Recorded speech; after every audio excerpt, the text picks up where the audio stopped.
Lakini pia nimemwona akitoa maoni vile vile akisema watu wa Geita na waponda kokoto msiishi kila kitu mkitaja serikali ni sawa na kuonewa huku unaona haki yako.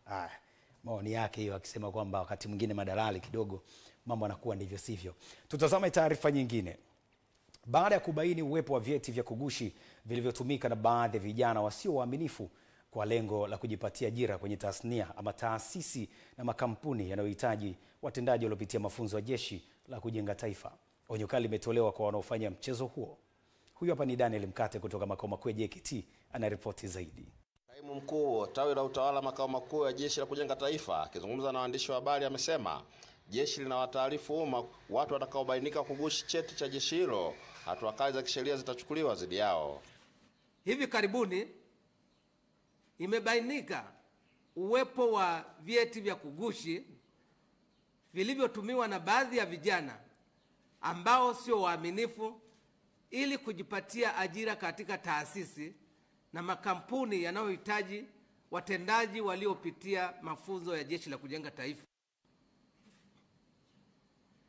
Jeshi la Kujenga Taifa linapenda kuutaarifu umma wa Tanzania kuwa wale wote waliobainika na watakaobainika kugushi cheti cha Jeshi la Kujenga Taifa kwa matumizi yoyote yale, hatua kali za kisheria zitachukuliwa dhidi yao. Aidha, Kanali Mlai ametoa angalizo kuhusu vijana wanaotakiwa kujiunga na mafunzo ya JKT kwa kila mwaka. Jeshi la Kujenga Taifa linaendelea kusisitiza kuwa nafasi za kujiunga na mafunzo ya Jeshi la Kujenga Taifa zinatolewa kila mwaka kwa vijana wote wa Kitanzania wenye sifa ili wamalizapo mafunzo ya Jeshi la Kujenga Taifa waweze kupata cheti cha kuhitimu mafunzo ya Jeshi la Kujenga Taifa kihalali. Pia Kanali Mlai amewaonya wafanyakazi wa maduka ya kudurufu kutojiingiza kwenye mtego wa kutengeneza vyeti bandia kwa vijana wanaowapa kazi hiyo. Kumekuwa na vitendo vya vijana kugushi vyeti vya Jeshi la Kujenga Taifa wanapotafuta ajira zao.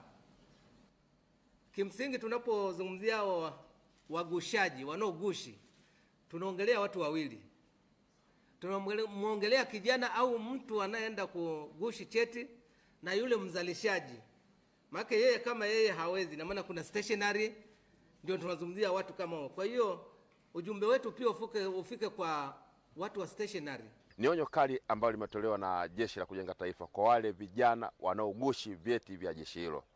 Kutoka makao makuu ya Jeshi la Kujenga Taifa Chamwino jijini Dodoma, Daniel Mkate, EATV. Asante sana Daniel Mkate. Na